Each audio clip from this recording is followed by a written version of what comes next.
एक नाशिक न्यूज, प्रेक्षकांचा विश्वास आणि निष्पक्ष पत्रकारितेची ओळख।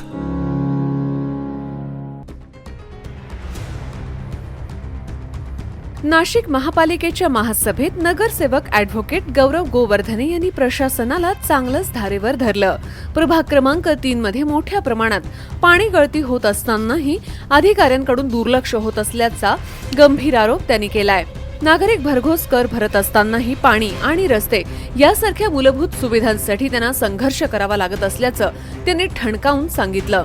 कुंभमेळ्याचा परिसरही याच प्रभागात असल्याने प्रशासनानं तातडीनं उपाययोजना कराव्यात, अन्यथा आंदोलनाचा इशारा देण्यात आला। आमच्याकडे पाण्याचा खूप गंभीर पाण्याची टाकी आहे। गेल्या 3 वर्षापासून भरून रेडी ही एक प्रश्न होता। दुसरा आमची शक्ती गेल्या 1.5 वर्षापासून पाणी लीक होत असतं। या गेल्या महिन्यात 2 वेळा लीक झाली। मी संबंधित बाबू साहेबांना सांगितलं 4 दिवस ते पाणी लीक होतं। तुम्ही बघू शकता पाणी किती मोठ्या प्रमाणात लीक होतंय। जवळपास 3 दिवस एवढ्या मोठ्या प्रमाणात हे पाणी लीक होत होतं।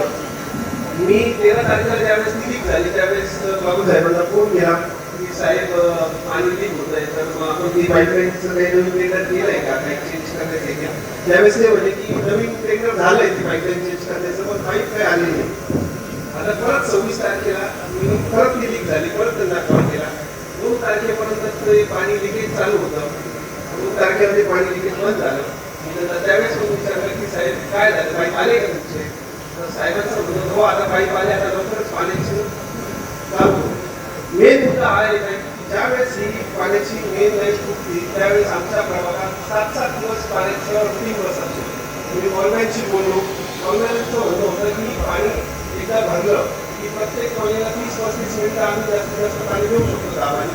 मेन त्याचा दबाव खूप कमी असतो पाण्याचा, आणि जेव्हा ती टाकी रिकामी होते तेव्हा त्यांचं म्हणणं आहे की आम्ही वरच्या एरियाला पाणी देऊ नाही शकत, तर ते पाणी खालचा जो एरिया असेल तिथं दिलं जाईल। त्यामुळे आमचा जो वरचा एरिया आहे जो हिरावाडीपासून वरती दादर फाट्यापर्यंत आहे, तर तेव्हा नेहमी ते पाण्याचा प्रॉब्लेम येत असतो।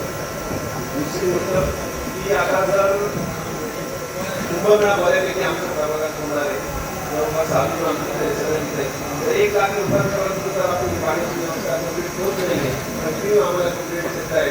आम्हाला जेव्हा मानधन मिळत नाही त्यापेक्षा जास्त खर्च आम्हाला पाण्याच्या टँकरवर करावा लागत आहे।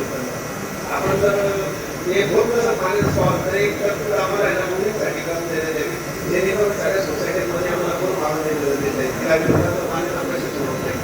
दुसरी गोष्ट रस्त्यांचा, तर रस्ते आता मागच्या डिसेंबरमध्येच तिथं हे करण्यात झाले, डागडुजी करण्यात झाली। तुम्ही जर आता हिरवाडी मुख्य रस्त्याला किंवा राजवेद रस्त्याला गेले किंवा पुढच्या रस्त्याला गेले तर तिथं रस्ताच नाहीये, डायरेक्ट खड्डेच खड्डे। दोन्ही केंद्रात निघालेले मेन मुख्य रस्त्याचा निघाल्याचा, राजवेद रस्त्याचा निघाले, बळी महाराज रस्त्याचा निघाले, पण आता 2-2.5 महिने झाले तिथं कुठल्याच प्रकारचं काम होत नाहीये। 2दा जेसीबी दिसले आम्हाला, तिथं जेसीबी लेवल केली, साईडचे सगळे केले, काम सुरू होत नाही।